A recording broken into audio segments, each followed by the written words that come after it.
Are you a friend of my grandpa?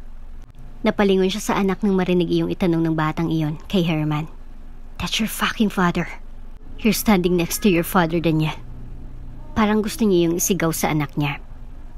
Marigold! May sumigaw sa likuran niya. It's Tamara. Laglag ang panga niya na napapikit siya ng mariin. Not now, please. Bulalas niya sa isipan. Dahil doon napalingon sa kanya ang anak niya at si Herman. Parang tumigil ang mundo niya. Mommy! Sigaw ni Daniel at nangislap ang mga mata nang makita siya. Her son looked at her like he really adore her. That she's the only beautiful person in his eyes. Is she your mom? You have to come to her. Boses iyon ni Herman. Kung bago ka pa lang sa channel neto, ibang kwento ni Ate Jane, istorya mo, ikwento ko. Huwag kalimutang pindutin ang notification bell at subscribe button. Ayaw ni Marigold na pag-aralan ng business nila sa ngayon. Ang problema ay, pinupurso siya ng ama na gawin iyon ngayon. Kaya sa huli, nauwi sa sagutan ang dapat ay dinner lang nila. Idagdag mo pang nakipag-break sa kanyang boyfriend niya. Kaya mas lalo siyang naging stress sa mga oras na yun. After that, she called Tamara to accompany her. Maingay ang tugtog ng club at nakaupo siya sa isa sa nakuha nilang table. Nagtungo si Tamara sa bartender para kumuha ng drinks. Ngunit may nakaupo sa high stool doon na nakakuha ng atensyon niya. A tall guy with a broad shoulders. Hawak ang baso ng alak at dominanting nakaupo sa stool. Mataas ang stool pero tila ang liit lang nun para sa lalaki. Napalunok siya. Damn, the guy was so hot. Bulalas niya sa sarili. Agad siyang napiiwas ng tingin ng akmang lilingon ng lalaki sa gawin niya. Here you go. Dumating na si Tamara with the drinks. Nakangisi ng makarating. Know what? May papakilala muna ako sa'yo. Inilapag nito sa table nila ang mga drinks nila para hilahin siya patayo. Nagugulang sumunod naman agad siya sa kaibigan. Namilog ang mga mata niya nang malamang patungo sila sa may bartender. Nandun ang lalaking hinangaan niya kanina. Mas lalo lang siyang nagulat nang malaman na nasa harapan nila ang lalaking iyon. Kakilala ito ni Tamara? Hindi siya makapaniwala. Hello Hernan, here's my friend nga pala. Kasama ko ngayon.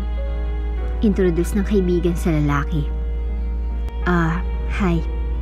Nahihiya niya pang bati rito. Hi, I'm Hernan. Nag-abot na ito ng kamay sa kanya. Medyo nagulat siya pero sa loob-loob niya, kinikilig siya. Ang lalim at napakamanli ng boses ni Herman. Kinakabahan na inabot niyang kamay ng lalaki. Nahihiya siyang mapansin na nanlalamig pa ang kamay niya. I'm Marigold. Formal niyang pakilala. Samahan mo naman kami sa table namin, Herman. Matagal na rin nung huli tayong nagkausap. May lambing sa boses ni Tamara.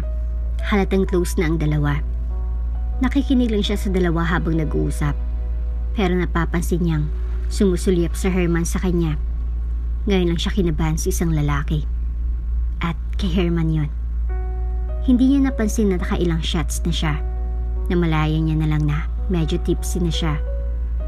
May susundo ba sa inyo? Usisan ni Herman nang mapansin na medyo lasing na siya. Wala eh. Nag-sad face pa si Tamara. Malapit lang ang kondo ko. Baka gusto niyong doon na lang muna. Namilog ang mga mata ni Tamara at agad tumungo. Sure. Hindi niya nasundan ang mga pinag-usapan ng dalawa. Dahil sa offer ni Herman, nagkaroon ng confidence si Tamara na uminom ng marami sa gabing yon.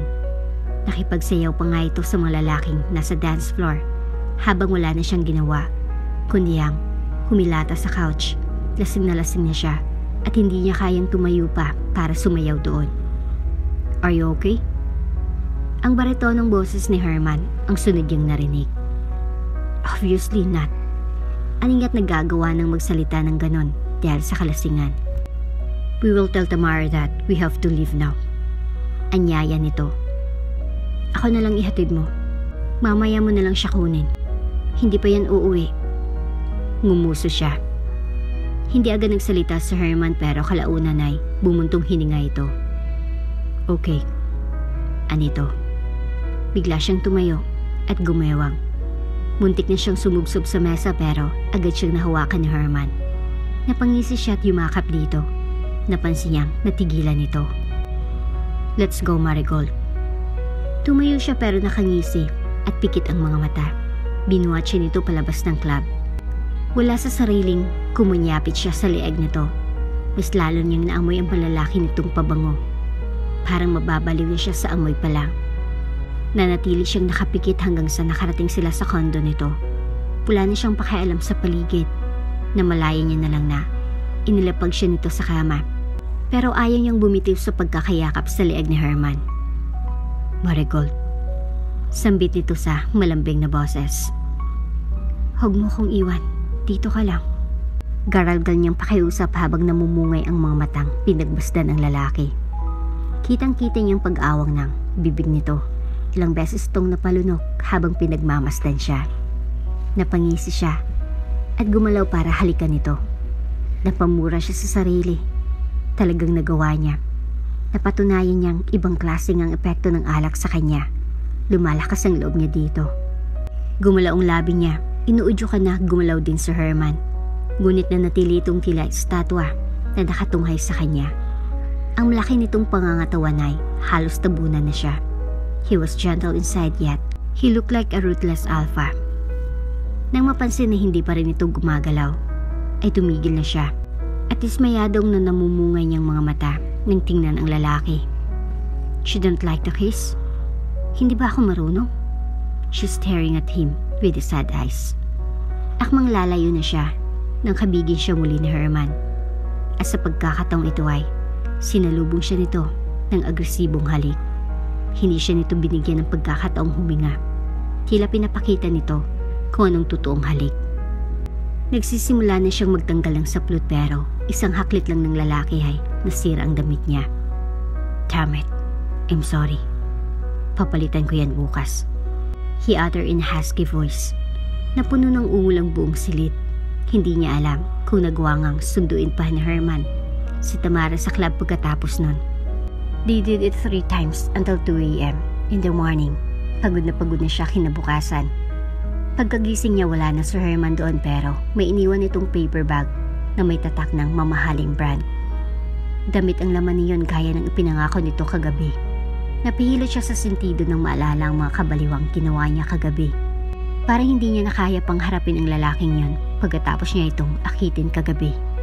Natapos ang epekto ng alak sa sistema niya at gusto niya na lang kalimutan ang lahat at takasan si Herman. Nahihiya na siya. Kaya pagkatapos siyang makapagbihis ay sumakay agad siya sa taxi pa uwi. Sa sasakyan na siya nag-chat kay Tamara. 5 years passed. Tila tatakasan ng kamalayan si Marigold nang marinig ang balita ng doktor na lumabas mula sa ER. Wala ng ama niya. Pero nadala naman siya agad, diba? Nang dumating siya dito, humihinga pa siya. Tila gusto niya pang makipagsagutan sa doktor. Ayaw niyang tanggapin ang katotohanan.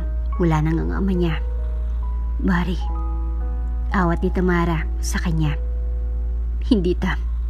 Huminga pa kasi siya nung dumating siya dito. Tapos sasabihin nilang wala nang ama ko? Parang hindi naman yata tama yun." Tumas ng boses niya. Gusto niyang magwala sa galit. Galit na galit siya. Hindi sa mga doktor doon o kahit na sino. Galit siya sa sarili niya. Gusto niyang sasihin ang sarili sa nangyari sa ama. Kung hindi lang siya naging pabaya, sana maaga niyang pinag-aralan ang kumpanya. Baka nakapagpahinga ang ama niya at baka buhay pa ito hanggang ngayon.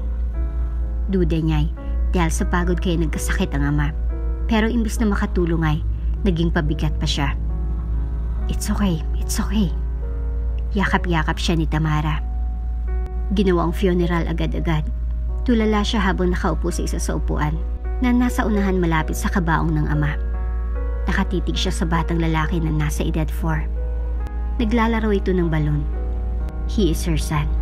Yes, after that night with Herman, may nabuo ito. At ito ang batang yon.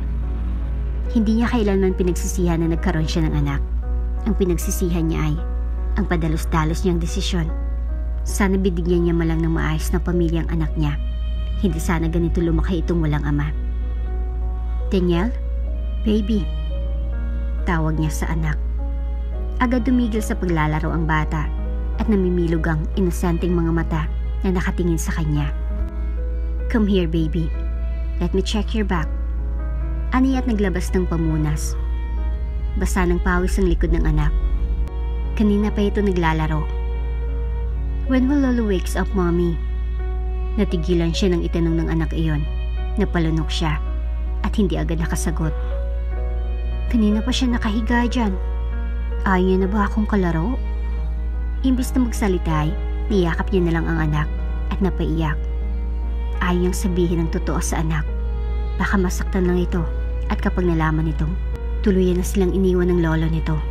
Mga bandang 9 nang magtawag na siya ng katulong para samahan ang anak niyang matulog. Hindi siya aalis doon. Mananatili lang siya doon hanggang sa mag-umaga.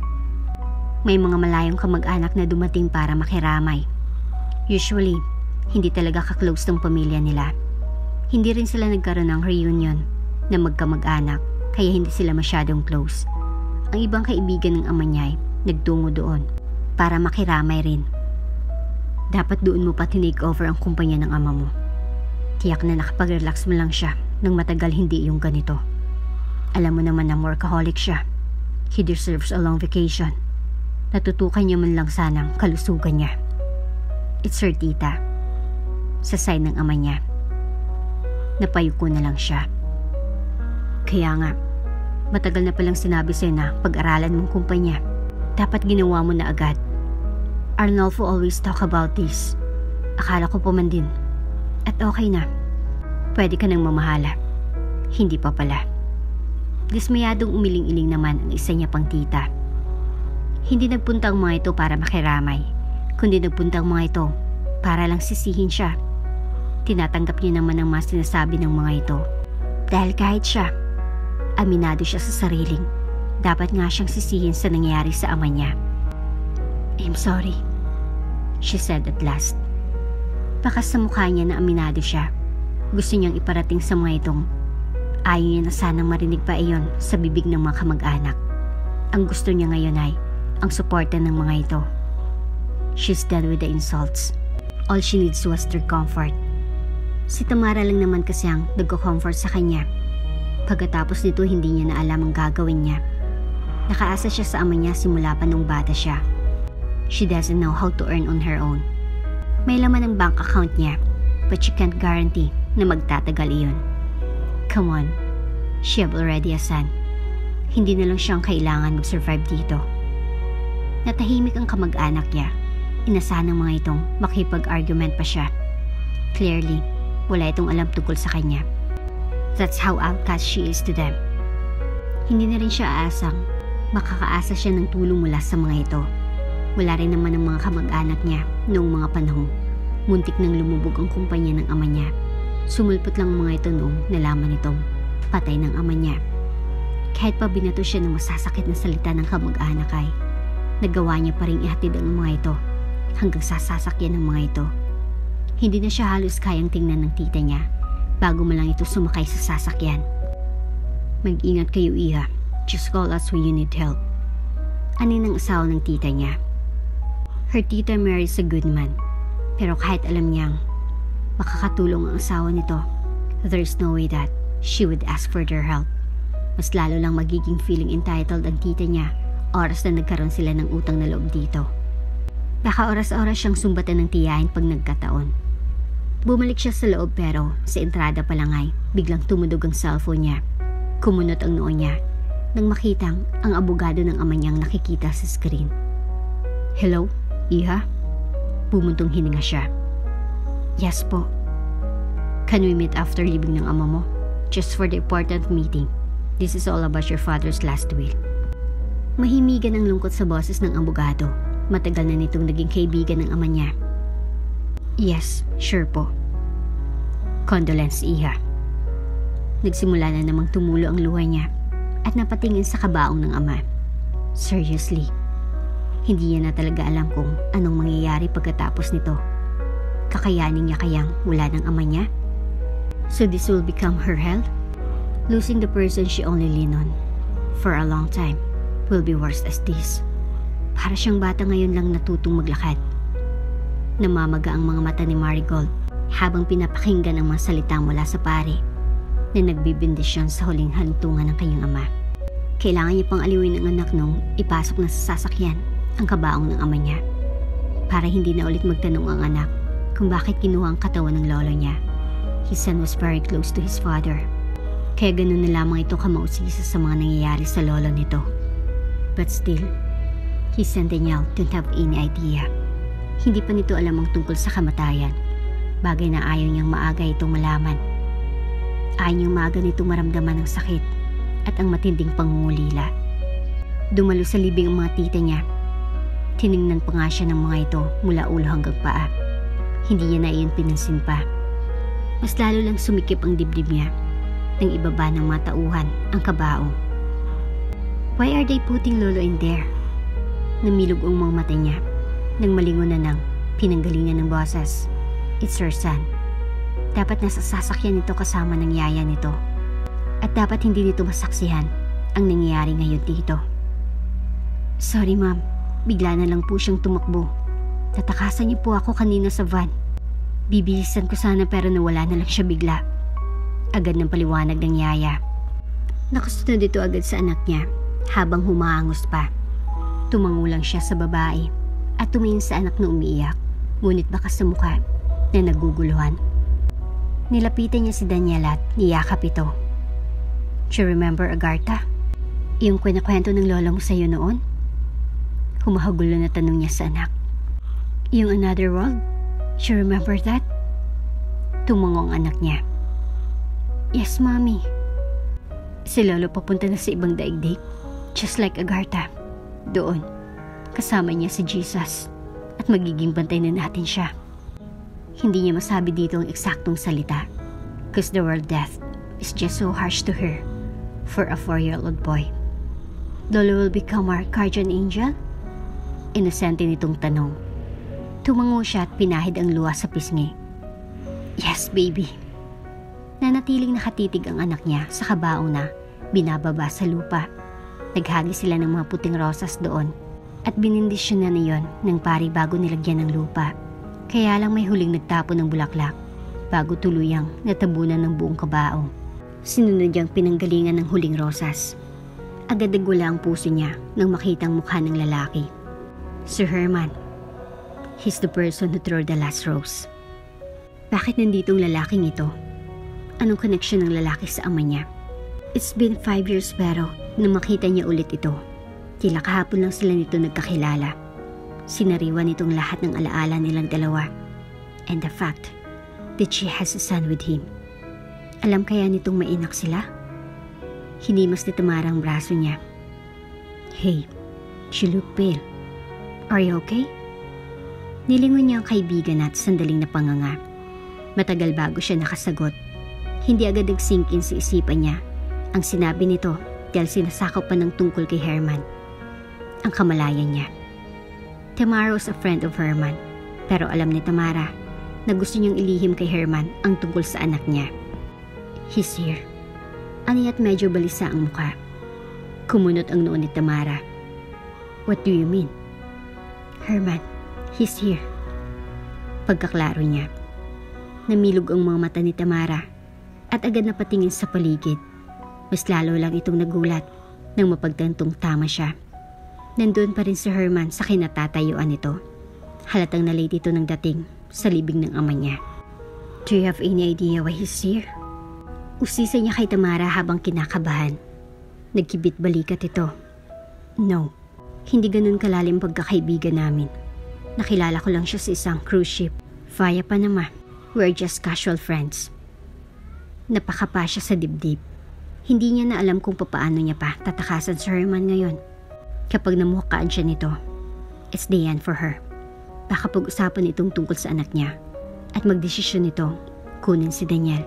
Baka mabaliw siya kapag nangyari iyon. Paano kung gusto niya makausap ang anak ng namatay? Hanapin niya ako at magkakaharap kami. Paano na? Natataranta niyang sambit kay Tamara. Don't worry.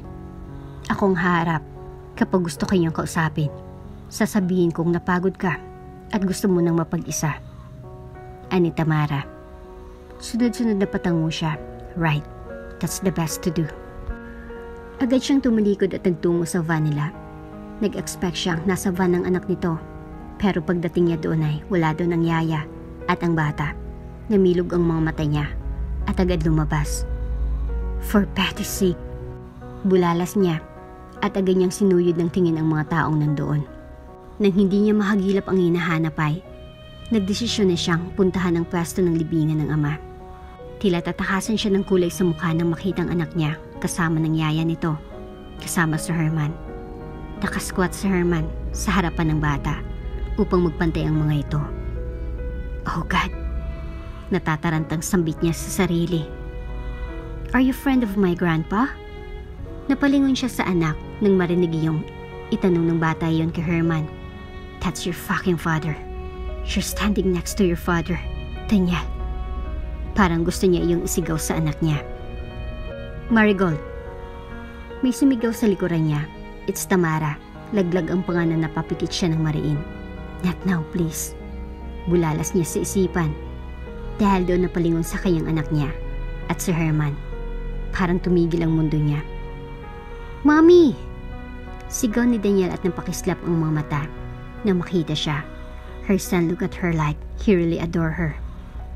That she's the only beautiful person in his eyes. Daniel respect her above anyone else. Ngunit natatakot siyang baka mawalang respetong iyon kapag nalaman ni Daniel na itinatago niya ito sa ama nito. Nabuhay naman talagang ama nito pero hindi niya sinabi dito. Is she your mom? You have to come to her. Boses iyon ni Herman. Hinawakan nito ang kamay ng anak at naglakad palapit sa kanya. Iyon na yatang pinakamabagal na oras sa buong buhay niya. Tila nag-slow mo ang lahat nang maglakad ang lalaki hawak ang anak niya palapit sa kanya.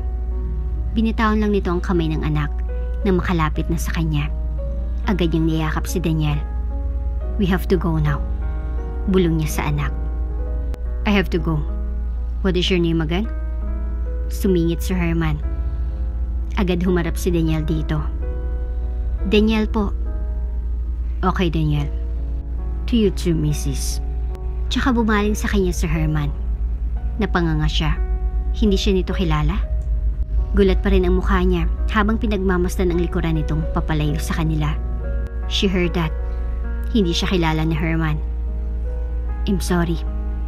Kanina pa ako naghanap sa inyo. I call your name many times. Nag-aalalang dumating si Tamara. Parang ayaw niya pa rin maniwalang hindi nga siya kilala ni Herman. Hindi man lang siya nito namukhaan. Hindi niya alam kung anong dapat maramdaman. Matutuwa ba siya o masasaktan? Tumingala si Marigold sa malaking building sa harap. Isa sa floor ng building ay ang lokasyon ng office ng abogado ng kanyang ama, si Attorney Luzaroso. Ilang saglit ang dumaan ay pumasok na siya. Bumuntong hininga ang abogado bago binasa sa kanya ang last will ng ama. Bakas sa mukha ng attorney ang pag-alala na tila may kung anong hindi magandang laman ang last will ng kanyang ama. At tama nga, may hindi nga magandang laman iyon. Ho? Talaga bang iyon ang nakalagay dyan? Kunot noong tanong niya pa sa abogado. Pwede mong basahin, iha. Formal na pinasa sa kanyang papel para makita niya. Namilog ang mga mata niya nang makitang tama nga ito. Talagang iyon nga ang nakasaad doon. Bakit kailangan ko pang pagtrabahuan ng perang iyon? Di ba nga? At pera ni daddy yun? Para sa akin iyon kaya dapat makuha ko iyon ng walang kahirap-hirap. Bakit kailangan ko pang gawin yan? Para lang makuha ang pera na dapat sa akin. Protesta niya. Nakasad sa testamento na kailangan niya magtrabaho sa kumpanya na kaibigan ng ama niya bago niya makuha ang 1 million na ininvest ng ama niya sa kumpanyang iyon. Malaki ang pagkakautang ng ama mo kay Mr. Claverio. Sa totoo lang ay, wala nang dapat makuha ang ama mo sa ininvest niya kay Mr. Claverio. Dahil mas malaki pang utang ng ama mo kung ikukumpara sa pinasok niyang pera sa kumpanya ng kaibigan niyang iyon. Pero dahil matalik silang magkaibigan ay, ibabalik ni Mr. Claverio ang perang iyon at makukuha iyon sa ganung paraan. Mahabang paliwanag ni Mr. Luzaroso. Pahiyat umangat ang kilay niya sa narinig. Hindi niya man lang alam na malaki pala talagang utang ng ama niya. Kung magkano ay Ayaw nang pakinggan, baka malula lang siya. Wala bang sinabi si Dad? Tsaka, ano bang malay ko sa utang na iyan? Bawi niya sa pagkapahiya. Bumuntong hiningang abogado. Huwag kang mag-alala. Dahil maliban sa perang ipinangako sa iyo ay makakatanggap ka rin ng sahod sa pagtatrabaho mo. Hindi ka nalugi doon. Hindi siya natuwa sa sinabi nito tungkol sa sahod. Still, magiging trabahante pa rin siya ng Mr. Claverio na iyon. May choice ba siya? At saka, baka kaya siya nagkakaganito dahil hindi talaga siya nasanay na nagtatrabaho. Nasanay siyang nakaasa lang sa ama niya simula pa lang nung bata siya. Nakipagkita siya kay Tamara after that. Gusto nitong malaman ng tungkol sa resulta ng meeting nila ng abogado. Seriously? That's a little bit harsh. Talagang gusto ni Tito na magtrabaho ka. Bahagyang natawa si Tamara. Kahit sa libingan, talagang pinupurso pa rin siya ng ama na magtrabaho at tumayo sa sariling paa. Naalala niyang dahil sa katigasan ng ulo niya nagkagano ng ama niya. Sa pagkakataong ito, parang ayaw nang biguin ng huling habilin ng ama. Pagbigyan mo na si Tito, sige ka, baka multuhin ka nun kapag di mo sinunod ang gusto niya. Pananakot pa nito. Imbis na tumawa sa joke nito ay bumuntong hininga siya. Sana nga, multuhin niya ako. Namimiss ko na siya. Niyakap siya ng kaibigan. Nagtungo sila sa mall para mamili. Hindi nga lang siya makakonsentrate dahil iniisip niyang tungkol sa magiging trabaho niya. Wala siyang ganang mamili ng damit.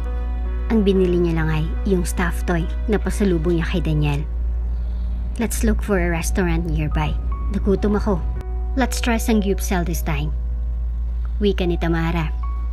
Masayang sumang-ayon siya. Naisip niyang matagal-tagal na rin nung magsangyupsal sila ni Tamara.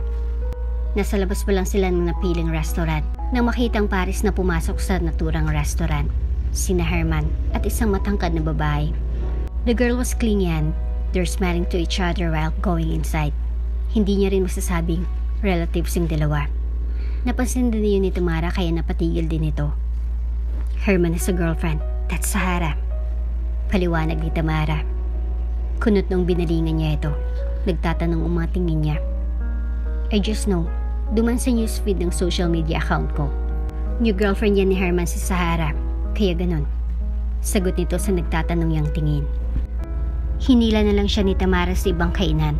Masarap din naman pero mas maganda sana iyon. Kung sa sangyupsal, iniisip niya, sana hindi na lang sila umatras at hayaan na lang ang presensya ni Herman at ng girlfriend nito doon. Pero ang tanong, kaya niya kayang panindigan? Baka mamaya niyan, hindi niya na magawang malunok ang kimchi dahil nasasaktan niya siya sa tabi. Hindi siya nasasaktan dahil mahal niya sa Herman. Nasasaktan siya dahil nasagi ang ego niya at pakiramdam niya nababaliwala ang anak niya. Every time she look at Herman, naalala niyang anak niyang walang ama. Ang ama ng anak niyang hindi man lang siya halos maalala. Naiinis siya sa parting yon. Papaano nito nakalimutan ang gabing yon nang ganun kadali? She's drunk, yes. Pero kahit kailan, hindi niya kinalimutan na yon. Nakatataki yun sa isipan niya. Pero si Herman, parang gusto niya itong murahin sa inis. Ganun na ba talaga kadaming naging babae nito? Para makalimutan siya nito ng ganun kadali? Dahil dyan, hindi nga talaga nito deserve ang anak nila. Herman is an asshole. Her Daniel doesn't deserve to be treated like this. Herman treat her son like an unwanted. Pinagmasdan ni Marigold ang sarili sa harap ng salamin. She's wearing a pencil skirt above the knee. Tamang-tama lang para ma-expose ang mahaba niyang binti. Matangkad siya at kahit nanganak siya ay na-maintain niya pa rin ang figure niya. She's wearing her top and sandal underneath. She's wear a nude makeup and she curl her hair. That's her first day. Dapat maging extra presentable. Gagawin niya iyon at isasantabi ang ego niya. She also brought her Hermes bag. Mukha kang pupunta ng club kaysa papasok sa work. Bunga di Tamara nang bumaba na siya. Inangatan niya ito ng kilay. Babawi na lang ako sa performance. Wala siyang magagawa. This is my style. Huwag niya nang pag-initin ang fashion style ko. Umikot ang eyeball ni Tamara at tumayo na. Sabi kasi nito ay sabay na silang pumasok. Ito na rin kasi ang mamamahala sa kumpanya ng pamilya nito. Ganyan lang iyang si Tamara pero CEO iyan. Duda ka tuloy masisisisanti ka kaagad. Sumasagot ka kasi kapag napapagalitan. Ani ni Tamara at natatawa pa. May nagagalit? Gulat na lingon niya kay Tamara. Siyempre, malamang iyong boss mo. Kapag pumalapa ka, siyempre magagalit iyon. Alangan naman, amuhin ka at bilhan ng bags. Ngumuso siya. Siguro tama nga si Tamara. Baka sagot-sagutin niya pang boss niya. Oras na, napagalitan siya. Siguro dapat kontrolin niyang sarili niyang kamalditahan. Good luck sa boss mo. Sigaw pa di Tamara nang i-drop na siya nito sa labas ng company building. Imbis na siyang itsiray, yung boss niya pang ichinar nito. Naani mo napakademonyeta niya na talaga. Nagmamadali na siyang pumasok sa loob nang mapansin na 2 oras na pala siyang late. Napatingin agad ang mga empleyado nang pumasok na siya. Can I talk to Mr. Claverio? Bungad niya sa babae sa front desk. Do you have an appointment, ma'am? Agad niyang naalala ang appointment paper na binigay sa kanya. Hinalungkat niya ang folder na hawak niya, pero kahit ilang beses niyang tinignan ang folder ay wala siyang makita doon na appointment letter. I can't find it pero ngayon ko dapat makausap si Mr. Claverio. Swear, may appointment ako sa kanya ngayon pero nawala ang papel ko. Can I talk to him kahit wala yung papel? Aniya sa tipid ng ngiti. Naku, hindi pwede ma'am. Busy kasi si sir ngayon. May meeting siya. At hindi ko rin kayo pwedeng paakyatin doon nang walang appointment paper na yon. Mahigpit na ipinag-uutos sa yon. Sumusunod lang po ako. Formal na tanggi ng nasa front desk. Nagtagis ang bagang niya at saglit na pinakalmang sarili. Hindi niya inasahang dito pa lang sa lobby. At iinit ng ulo niya. Look, hindi mo ako naiintindihan. Hindi ako pwedeng malate ngayon. Dahil ito na lang ang huling chance ako. Kapag hindi ko ito nagawa ngayon, baka hindi ko na talaga ito magawa forever. Giit niya. Sabi kasi ng abogado ay kapag hindi siya natanggap sa trabaho ngayon, baka wala na siyang chance ang matanggap pa dahil ngayon lang magiging bakante ang posisyon bilang sekretarya. Marami kasing may gustong pumasok sa kumpanya ng Claverio Incorporation. Maganda raw ang mga benefits at mataas ang pasahod kaya maraming naghahabol para makapasok dito. Ma'am, mas mabuting maghintay na lang po kayo doon dahil hindi po namin kayo pwedeng pagbigyan. Gaya ng sabi ko, sumusunod lang po ako sa utos. Maray na tugon ng taga front desk. Tinuro nito ang couch ng lobby. Hindi makapaniwalang nagmarcha siya tungo sa couch ng lobby. Panay siya tingin sa orasan. Naghintay siya doon hanggang sa mag 30 minutes. Kaya lumapit na naman siya sa front desk. Wala pa? Usisa niya sa babae. Umiling lang ang babae. Naghintay ulit siya hanggang sa lumampas ng 1 oras at bumalik ulit siya sa front desk. Wala pa rin? Usisa niya sa babae. Iritado ng mukha ng babae nang balingan siya. Huwag ka pong mag-alala. Naitawag ko na at busy pa po si sir. Maghintay po muna kayo. Ani ng babae sa front desk. Padabog siyang bumalik sa couch at umupo ulit doon. Hanggang sa 3 oras nang dumaan, napasandan na lang siya sa couch at pumikit. Hindi niya namalayan nakatulog na pala siya. Nagising siya gabi na. Agad siyang nag-check ng relo niya. Namilog ang mga mata niya nang malaman na 7:30 na. Kaya mas iritado na siyang lumapit sa front desk. Wala pa ba talaga? Busangot niya siya. Busy pa po si sir. Sabihin mo na lang kung hindi ko na siya makikita ngayon, miss. Kaninang umaga pa ako naghihintay dito. Anong oras na? 7:30 na oh. Ano? Papaasahin mo ako? Putol niya sa sasabihin nito. Magtataray na naman sana ang babae. Dahil sa galit niya natakot tuloy ang babae. Imbis na magtaray ay natatarantay itong dinampot ang telepono. What happened? Natigilan sila pareho nang marinig ang boses na yon. Familiar iyon sa kanya. Sir Claverio, good evening po. Ito pong si ma'am. Nanggugulo po siya kahit wala po siyang appointment. Gusto niya raw po kayong kausapin. Nagpipilit po. Biglang sumbong ng babae. Pinandilatan niya ang mga mata ng babae. What the hell are you saying? Anong nanggugulo? I approach you nicely. Pero sinagad mong pasensya ko. What is it, miss? Putol ang boses sa likod. Binalingan niya ito. Yes, it's Herman. Halatang niniwala ito sa kasinungalingan ng tauhan nito. Halata sa iritasyon sa mukha nito. Gusto ko makausap ang CEO na si Mr. Claverio. Hindi siya nagpadaig. at taas noo niyang sinabi yon. Yes, you're talking to him right now. I am the CEO that you're looking for. Napalunok siya. Damn it. Hindi niya na-expect ito. Who the hell would believe that the father of her son and the father's friend that sooner he will become her boss will be the same person. All this time, it's all about Herman. Destiny ba ito? O maliit lang talagang mundo? I am the daughter of Mr. Jimenez. Aniya. Umangat ang kilay nito sa katumungo. So then, you're hired. You can start tomorrow. Tsaka bigla na lang siyang tinalikuran. Napatulala siya. Iyon lang? Wala nang interview? She practiced her speech and all. Tapos malalaman niya na ganun lang pala ang gagawin niya. Na magpapakilala lang siya at hired niya siya. Makapagtrabaho siya dahil lang sa anak siya ni Jimenez. It's a big adjustment for her. She had to wake up early. The fact that it's not her usual routine. She usually rise up around 8:30. Ang yaya nang nagpapakain kay Daniel. Mas maaga pang magising si Daniel kumpara sa kanya. Kaya need niya talagang yaya para sa anak niya. Dahil ganito siya araw-araw. Pero ngayong may trabaho na siya, ay mapipilitan siyang gumising ng 6 para gawin lahat ng kailangan niyang gawin. She almost consumed 1 hour for her makeup. Kailangan niyang pumasok around 7:30, kaya kailangan niyang limitahan ang oras niya sa pagpapaganda. Kumunot ang noo ni Herman nang mapansin ang outfit niya sa araw na yon. She's wearing her tight pencil skirt that is above the knee. On her top, she wore V-shaped neckline crop top. You're 30 minutes late. I will deduct that to your salary. Direktang sabi ni Herman pagkapasok niya. As if I expect that salary. Hindi naman yung sahod ang habol ko. Bubulong-bulong niya. Yes, I get it. Hindi salary ang habol mo, kundi ang 1 million na share ng ama mo sa kumpanya ko. Pero gusto kong sabihin sa iyo na hindi mo rin makukuha ang pera mo kapag hindi magandang rating mo sa kumpanya ko. Namilog ang mga mata niya sa sinabi ni Herman. No way. She just said that. That was my own money. Hindi yan nabanggit sa last will ni Dad. Ang sinabi niya doon ay, magtatrabaho ako sa kumpanya mo to get my money back. Pero biglang sasabihin mo, magdedepende sa rating ko ang desisyon mong ibigay ang 1 million ko? Tumaas ang boses niya. Tama nga si Tamara. Hindi nga talaga siya magtatagal. Dahil ngayon pa lang, sinasagot niya ng ganito si Herman.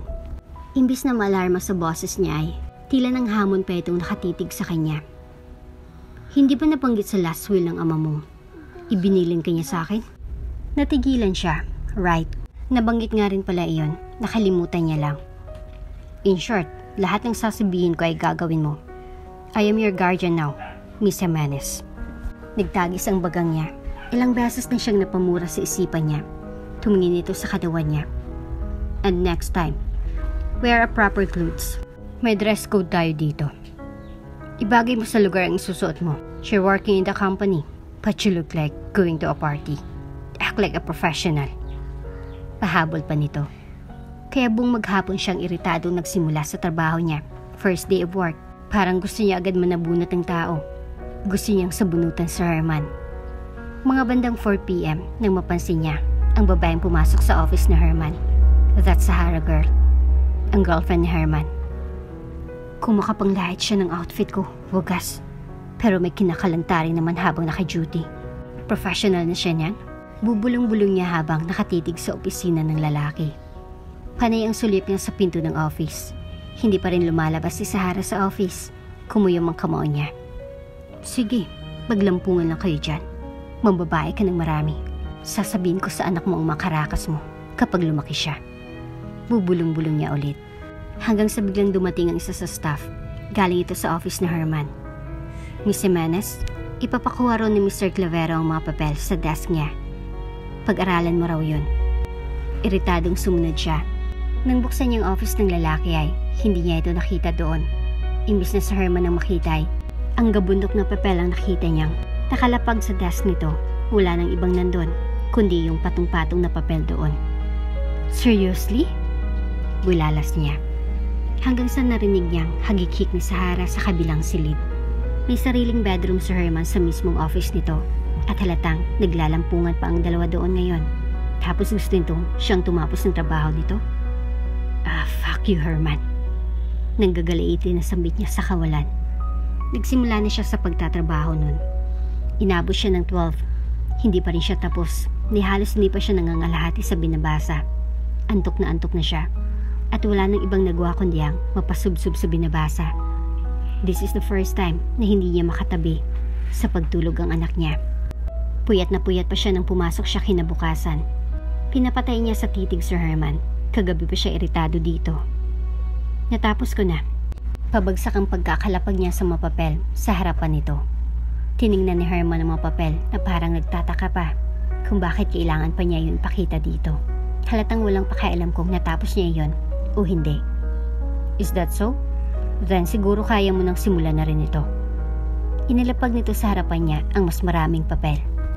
Namilog ang mga mata niya. Are you kidding me? No way. Papatayin mo ba ako? Bulalas niya. Binigyan lang siya ni Herman ng malamig na tingin. Natapos mo yung pinapagawa ko sa iyo kagabi. And you're still alive until now. Hindi nakakamatay yan, Miss Jimenez. Wala na siyang ibang choice kundi ang gawin ang pinapagawa nito. For the sake of her money, ipinapangako niya sa sariling hindi niya talaga ipapakilala sa Herman kay Daniel. May mag-overtime na naman ngayon. And maybe it's a second time that she can't sleep next to her son. At kasalanan yun lahat ni Herman. Napaiyak siya. Hindi niya lubos sa kalaing sa ganung tao lang siya. Ipagkakatiwala ng ama niya. Imbis na tapusin ang ginagawa, sumubsob na lang siya sa mga papel para umiyak. Siya lang ulit ang niiwan sa floor nila. She feel empty and alone. First time sa buhay niyang mag-isa siya. Na mag-isa niya ring haharapin ang problema niya.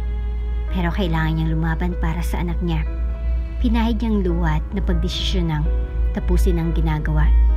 Ilang beses niyang minura sa Herman sa isipan niya. Swear, kapag natapos niyang mission niya sa lalaking yun, hindi na siya magpapakita ulit sa lalaki. Lalayo sila ng anak niya. Kumatok lang si Marigold sa pinto ni Herman at hindi na nagsalita. Ilapag mo lang dyan. Ano Herman ang hindi mo lang siya tinitingnan. Tahimik niya ring inilapag ang mga folders at walang ligong likod na umalis. Napansin ni Herman iyon at sinundan siya ng tingin. Mabigat ang pakiramdam niya. Siguro dahil walang sapat na tulog at puros kape lang ang laman ng tiyan. Kahit pa umiyak siya kagabi, walang darating para saklolohan siya. Kaya minabuti niyang gawin na lang ang nararapat gawin. Nasalubong niya pang yaya at ang anak niyang nasa kusina. Kumakain ang anak niya at sa sobrang saya nito nang makita siyang dumating. Mami! Agad nang bumaba sa high stool ang bata para yakapin siya. Parang naalis lahat ng pagod niya nang makita ang anak niya. Namiss niya ito at gusto pa sana maglambing dito. Pero kailangan niyang humabol ng tulog dahil maya-maya papasok na naman siya at holding na naman ang duty niya. Gisingin mo ako kapag 7 na. Idlip lang ako. Aniya sa yaya ng anak. 5 na. Isang oras na lang itutulog niya. Akala niya kapag natulog siya mawawalang pamimigat ng ulo. Pero nang magising siya, parang ayaw nang bumangon dahil mas lalo lang niyang naramdaman ang pamimigat ng katawan. Nilalamig siya pero binaliwala niya yon. Kumain po muna kayo, ma'am. Habol ng yaya ng anak niya sa kanya. Pero dire-diretso na siyang naglakad tungo sa gate. Malilate na siya at kailangan niyang magkaroon ng magandang rating kay Herman. Baka mauwi lang sa walang lahat ng pinaghirapan niya. Pagkapasok niya, may nakalapag na namang mga folders sa table niya. Kasing dami rin ang gawain kahapon. Mas lalo lang sumamang pakiramdam niya sa nakikita. Sinimulan niya yon pero hinihila siya ng desk niyang humukyok muna roon. Sinundan ng pananakit ng ulo iyon at hindi niya na talaga kaya. So, iyan na lang ang gagawin mo? Gusto mo makakuha ng magandang rating pero natutulog ka in your office hours? May narinig siyang boses sa tabi niya. Hindi niya alam kung gunugunin niya lang iyon na may nagsasalita talaga. Pero hindi niya pinansin at nanatiling nakapikit hanggang sa may naramdaman siyang kamay na humawak sa noo niya. Tapos nanay, tuluyan na siyang kinain ng antok. Napamura si Herman nang malaman na nilalagnat si Marigold. Nakayukyok lang ulo nito sa desk nito at hindi na minulat ang mga mata. Agad niya itong binuhat para dalhin sa office niya. Magtatawag na lang siya ng family doctor para patingnan ito. Huwag kang maging malambot sa anak ko. Ibigay mo lahat ng bagay na dapat niyang matutunan. Kailangan niya agad matutunan ang mga bagay-bagay. Ayos lang kapag nahirapan siya. Parte yan ng development niya. Ayoko lang na tumanda siyang umaasa sa iba. Iyon ang naalala niyang huling sinabi ng ama ni Marigold bago ito na maalam. Gaya ng utos nito, binigyan niya si Marigold ng mga bagay na kailangan nitong pag-aralan. Sa katunayan ay kulang pa yon. Hindi niya man inaasahan na magkakasakit pa ito dahil sa pinapagawa niya. Nakaramdam siya ng guilt. Nakalimutan niyang nag-iisang anak lang ni Mr. Jimenez si Marigold, Shirley. Pampered dito simula pagkabata, kaya masala nito paglaki. Mataas ang lagnat niya. May iwan ako mga gamot para ipainom sa kanya pagkagising niya. Ani Antonio, hindi ka malang ba nagdahan-dahan sa kanya? Baka balikan ka ni Arnolfo niyan at pagalitan ka pa dahil ganitong ginawa mo sa anak niya. Si Arnolfo mismo nagsabing gawin ko ang nararapat. Sinunod ko lang din ang sinabi niya. Medyo nagulat pa si Antonio. Talaga? Sa pagkakaalam ko, itong nag-iisa niyang unika iya na mahal niya. Masyado naman yatang mabigat ang iiwan niyang task sa anak niya kung gusto niyang pagtrabahuin under pressure ito. Bumuntong hininga siya at binalingan si Marigold. Siguro nga nagkamali siya. Siguro din handaan niya lang ang lahat. Hindi niya malang tiningnan ang capabilities ng katawan ng babae. Nagkamali siya sa parting naging marahas siya dito. Damn it. Pahama ka talaga, Arnolfo. Bulalas niya sa isipan niya. Ilang saglit ay biglang tumunog ang phone niya.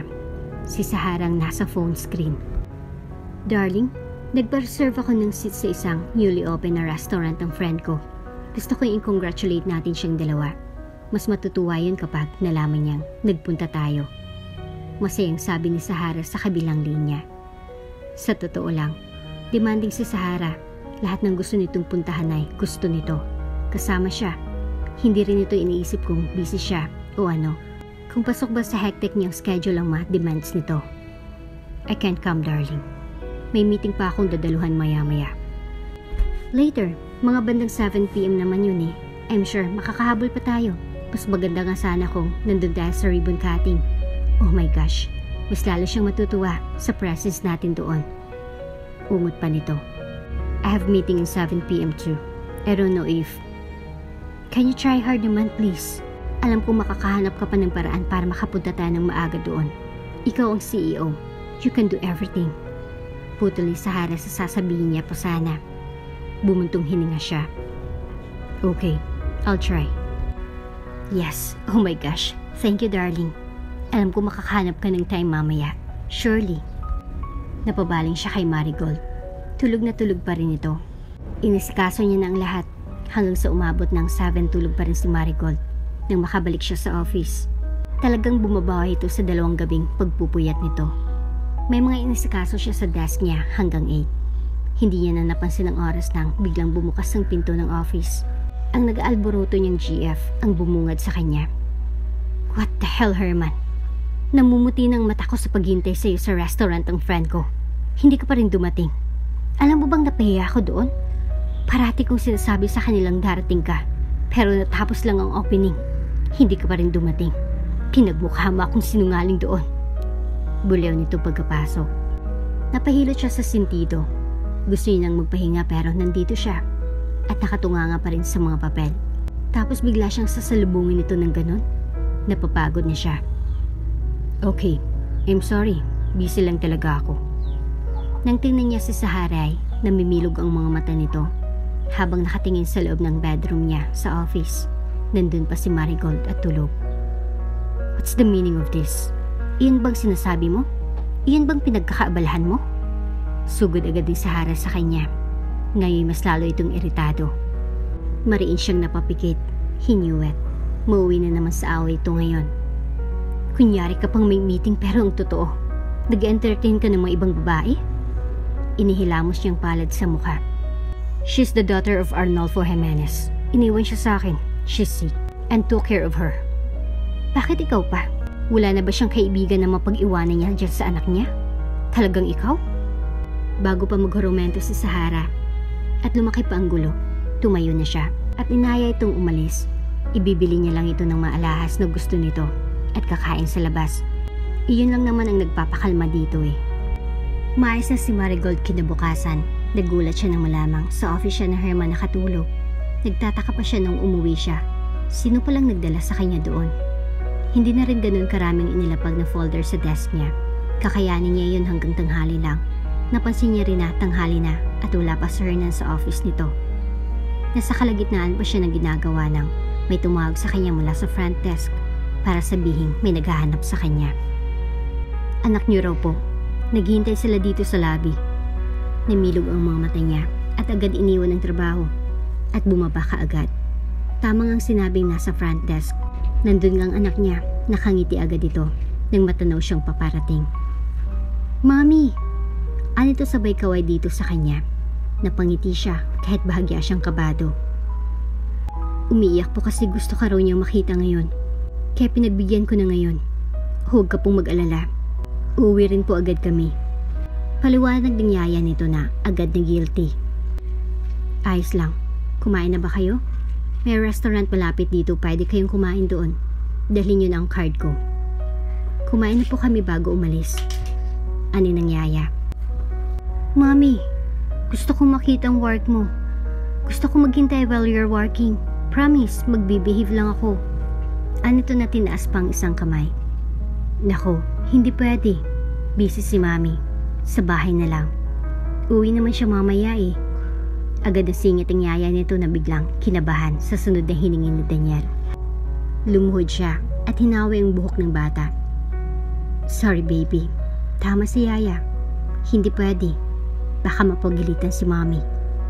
Paliwanag niya sa anak. Nakita niya ang pag-alala sa mukha ng bata. Bad pala siya kung ganun. Hindi niya dapat pinapagalitan ng mami ko.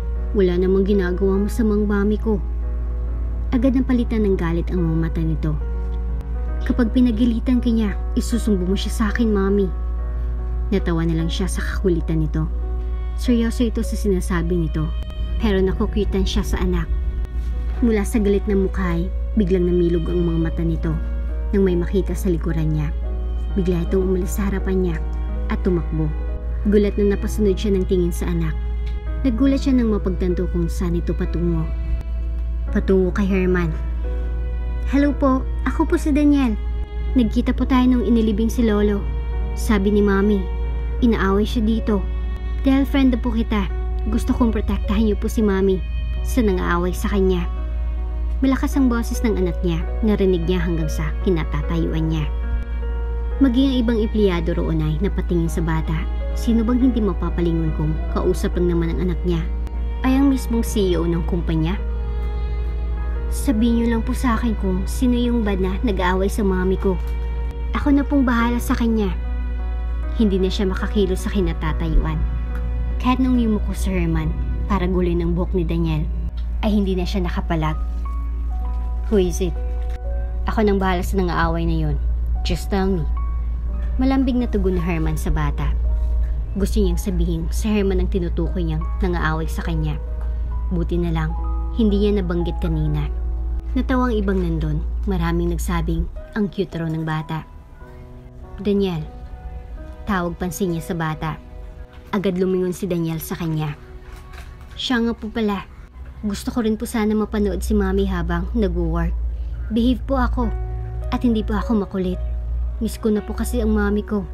Hindi ko na po siya masyado nakikita sa bahay. Natigilan siya sa paghakbang nang marinig iyan sa anak. Parang pindiga ang puso niya sa narinig. Kaya pala nagpunta rito ang bata para makita siya. Siguro ay naninibago itong wala siya parati sa tabi nito. Hindi tulad dati. Nangilid ang luha niya pero agad niyang pinahid iyon. Daniel, tara na. Ihatid na kita.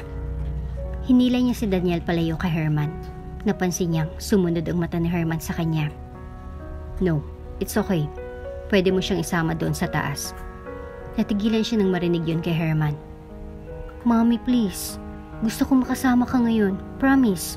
Hindi talaga ako magkukulit. Behave lang talaga ako ngayon. Pinagdaop ng batang mga palad habang bakas ang pagsusumamo sa mga mata nito. Napabuntong hininga siya. Ano pa nga bang magagawa niya? Naawa na rin siya sa anak. Hindi niya rin naman kayang tiisin pa ito. Buong maghapon na kasama niya si Daniel doon. Gaya ng promise nito, hindi talaga ito nagkukulit. Nanatili lang itong nakaupo sa sofa, hinihintay siyang matapos. Iniisip niya baka naiinip na ito. May hawak itong cellphone at nanonood ng cartoons doon. Are you okay? Usisa niya sa anak nang matapos siya sa trabaho niya. Opo, okay na okay po kasi nakasama kita ngayon. Masiglang boses nito. Napangiti siya at niyakap ito. Gusto niyang mag-sorry dito dahil busy siya. Hindi niya na ito maasikaso. Uwi na ba kayo?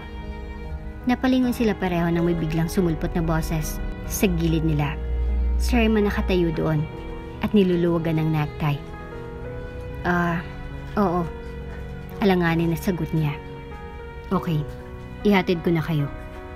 Nagulat siya sa sunod itong sinabi. Nang lingunin niya si Daniel, nakangiti na ito. Tara na, Mami. May date tayo kagabi pero kinancel mo. For what? Para ihatid ang mag-inang iyon? Mas importante ba sila kaysa sa akin? Herman, I am your girlfriend. Sumbat sa kanya ni Sahara. Sahara, darling. Gabi-gabi tayong may date. Kagabi, ay kasamang bata si Marigold. Hindi ko kayang isipin na uuwi silang dalawa sa ganung oras. Gabing-gabi na, kailangan ko silang ihatid. And me? Hindi ka ba nag-alala na baka anong nangyayari sa akin?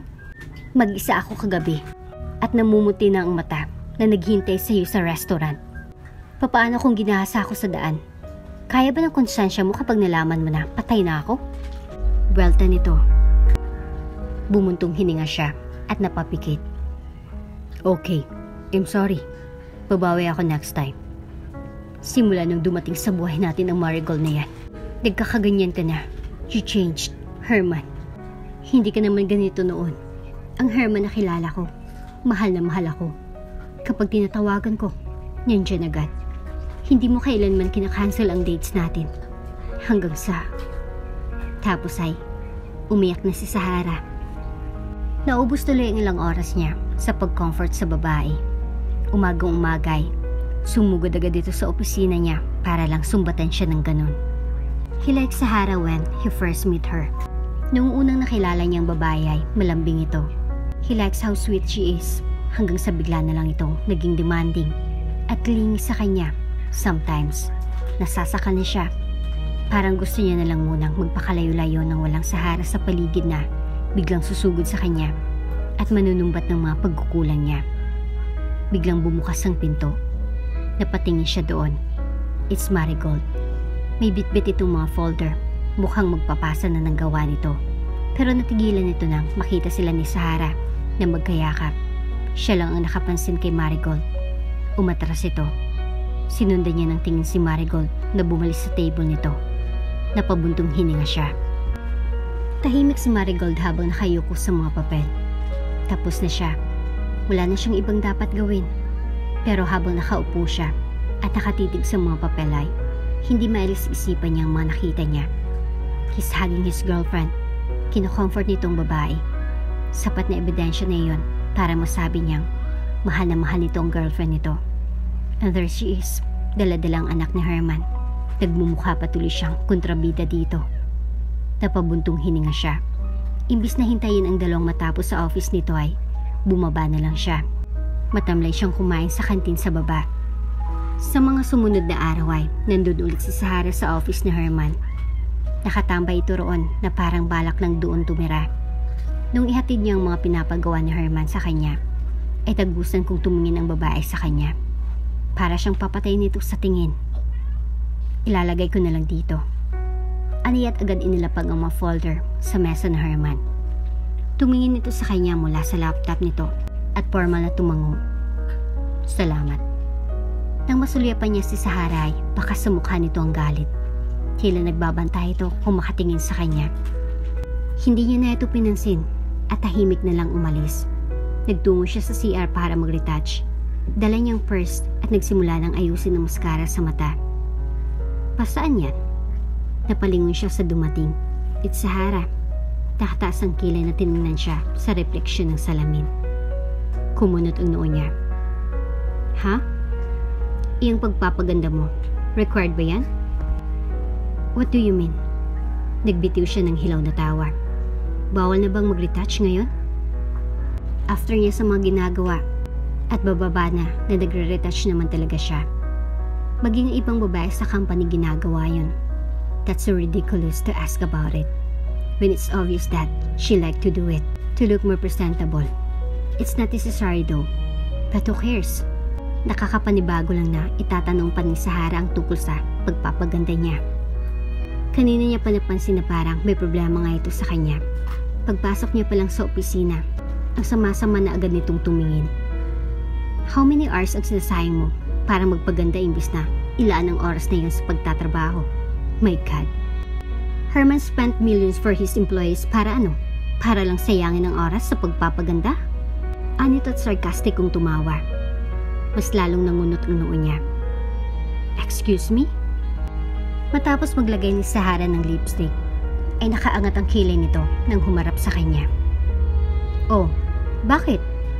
Tinamaan ka ba? Kahit hindi ka mag-retouch, walang may pakialam. Kahit pasabog ang buhok mong pumasok, nobody cares. Ang kailangan ng boyfriend ko, ang performance mo, hindi ang mukha mo. Ngumisi ito. Natigilan siya nung una pero kalaunan ay ngumisi siya. Hindi siya tatawagin ni Tamara na maldita sa wala. Oh, kasama na pala sa pagiging girlfriend mo ang pangingialam sa buhay ng matauhan ng boyfriend mo? Girlfriend ka pa lang, hindi asawa. Tugoy niya sabay ngisi. Naglaho ang ngisi sa labi ni Sahara. Nanilisik ang mga mata nito. Anong pinagmamalaki mo? Ang lakas naman ng loob mo para sagutin ako ng ganyan. Nanggagaliitin na bulalas nito. Kanina lang ang yabang-yabang nito. Ngayong sinagot niya biglang magagalit. Look who's talking now. Ikaw ang nauna. Baka nakakalimutan mo.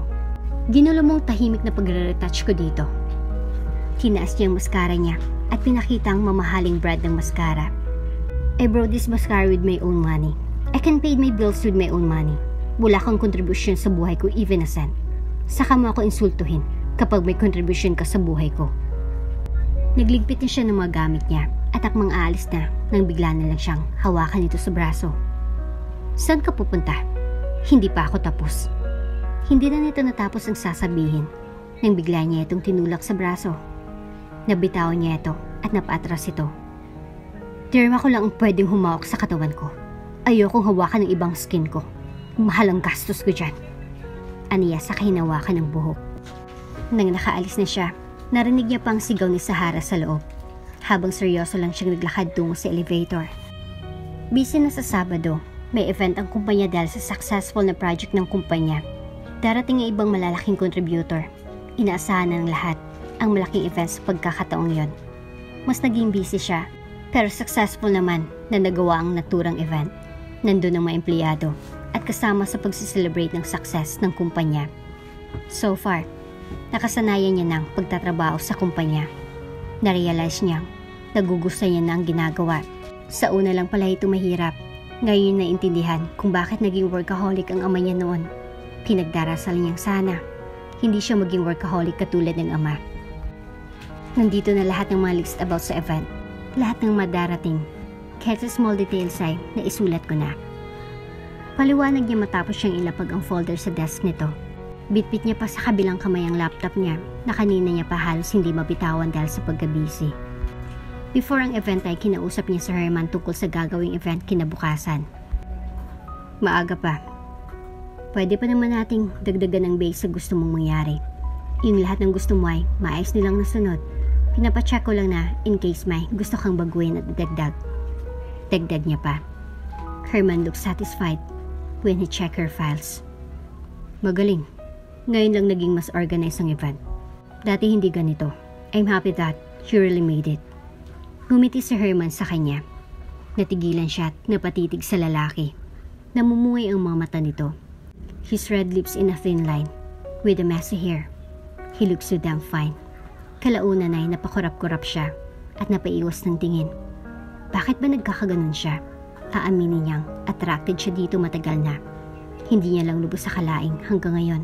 Ganun pa rin ang epekto nito sa kanya. Thanks, aalis na ako. Aniya agad. Bago pa niya matagpuan ang sarili ulit na nakatulala kay Herman.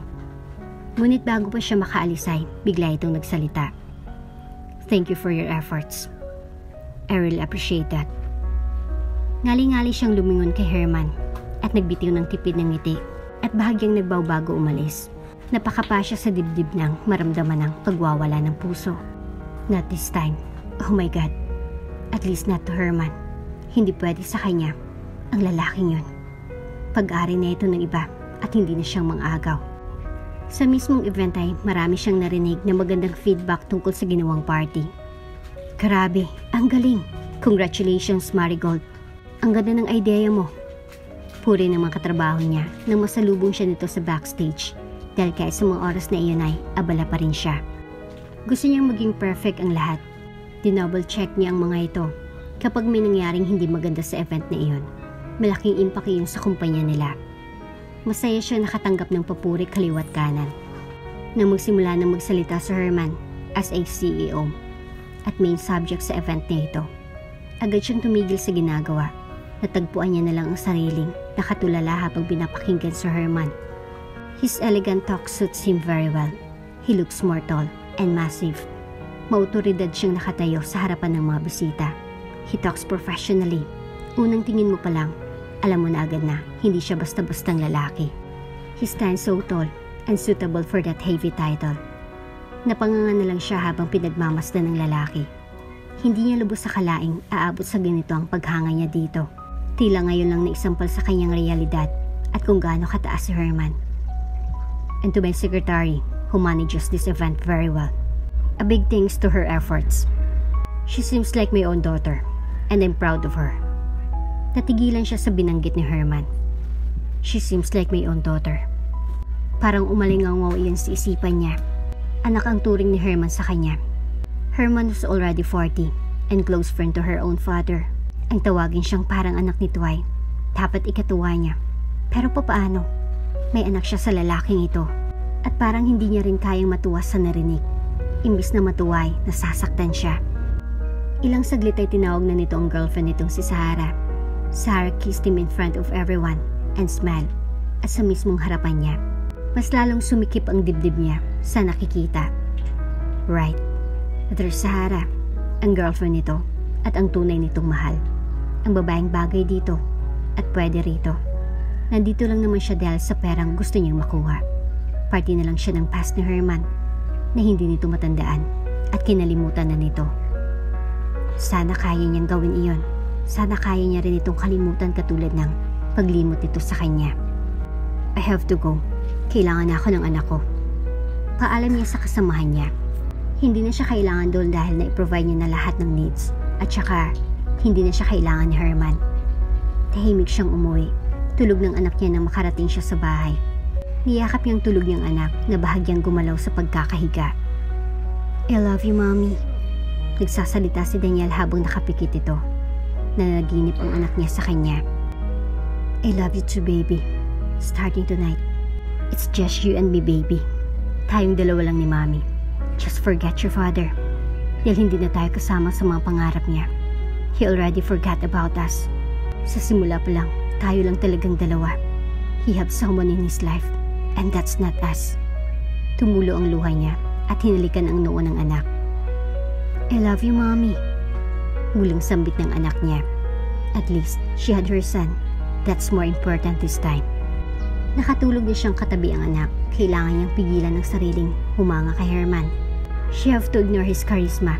She have to do everything just to forget the word feeling. Dahil walang magandang maidudulot ang paghangang iyon. Ayaw niyang baka humantong sa pagmamahal ang paghangang iyon. O baka pagmamahal na iyong akala niya, paghanga lang. Kaya siya nasasaktan, ay baka nahulog na siya dito. Hindi niya lang napansin. Fuck those feelings. Bulalas ng isipan niya. Natigilan si Marigold nang marinig ang balita isang umaga. That was Monday morning. Ang misyon niya ay dapat iwasan si Herman. Pero papaano? Kung kasama niya sa business trip, siyang isasama nito at silang dalawa lang. Damn it. Mahinang sambit niya sa sarili. Nakakainggit naman, sabi sa Palawan raw. Anin ng kasamahan niya. Baka gusto mo, pwedeng ikaw na lang ang pumalit sa akin. Agad niyang offer sa kasamahan. Namilog ang mga mata nito sa gulat pero kalaunan ay nalungkot. Sayang, Hindi ako pwede. Sekretary lang ang pwede. Napaawang ang labi niya. Talaga bang wala siyang kawala nito? Sabado ang alis nila, kaya Biyernes pa lang. Di na siya mapakali. Nakatunganga na siya sa closet niya ng 3 oras. Iniisip niya kung anong damit ang dadalhin niya, na di siya magmumukhang nangaakit. Pero lahat ng damit na meron siya ay revealing masyado. Wala siyang choice nang dumating ang Sabado. At nagkita sila ni Herman sa airport. Herman was now wearing a fitted shirt and faded jeans. Mas nabukha itong modelo kaysa CEO. Kahit anong tanggi niya, Herman was undeniably hot. That's the fact. Talagang kinukumbinsi niya lang ang sariling hindi siya attracted dito. Let me have your baggage. Akma niyang iniwas dito ang maleta niya. Nang akma nito ay yung kukunin. No thanks, I can handle this. Aniya't hindi na iwasang magtaray. Dadalhin nito ang maleta niya? May mga kamay naman siya, as if mabigat ang maleta niya. Puros mga damit at make-ups lang naman ang laman nun. Nauna na siya sa lalaki. Hindi niya na ito nilingon pa. Baka kapag nilingon niya ito ay sabihin na naman ng puso niyang gwapo ito. Okay. Ani Herman at bumuntong hininga. Wala na itong ibang choice kundi ang sumunod sa kanya. Magkatabi sila ng upuan pero hindi niya ito nililingon. Nanakit ang mga leeg niya. Pero pinanindigan niyang hindi niya titingnan si Herman kahit anong mangyari. Are you hungry? Biglang usisan ni Herman. Hindi niya ito nilingon. Nagkunyari siyang tulog. Ano naman yan? Magbabait-baitan na naman ito sa kanya. Tapos kapag nahulog siya biglang sasabihin nitong anak lang ang turing nito sa kanya? Hindi na. Kutang-kota na siya sa karupukan niya. Bulyaw niya sa sarili niya. Hindi niya ito pinansin hanggang sa makarating sila. Sumakay sila ng taxi tungo sa resort na binook ng kumpanya nila. Doon na rin kasi makipagkita si Herman sa investor nito. Nang makarating sila sa resort at nabigyan ng keycard sa room ay agad siyang nagtungo sa room. Hindi ka nakakain? Ulit na naman ni Herman. Hindi na. Hindi niya na ito nilingon. Tuloy-tuloy na siya sa room niya at natulog na doon. Nag-set lang siya ng alarm mga bandang 12 dahil ang meeting ni Herman ay isasabay sa lunch kasama ng investor. Pero mga bandang 9 ay may kumatok sa room niya. Inakala niyang room girl o ano. Pero nagulat siya nang si Herman ang napagbuksan.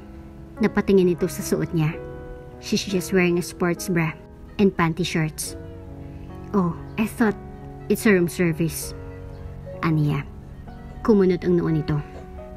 And thankfully, hindi ang tauhan ng resort ang napagbuksan mo. Harap ka sa kanilang nakaganyan? Napangiwi siya. May mga nakabikini sa beach na halos wala ng takip sa katawan. As if magugulat pa sila sa naka-sports bra at panty short. Napansin niyang nagtagis ang bagang nito. Mas naging manly ito kapag iritado. Napamura siya sa sarili. Hindi mo ako pwedeng bigyan ng ganyang rason, Marigold. May mga nagagahasa dahil masyadong showy. Pinoprotektahan lang kita. Cargo kita. Iritadong binalingan niya ito. For fuck's sake. I'm already 25 years old. I already have a son.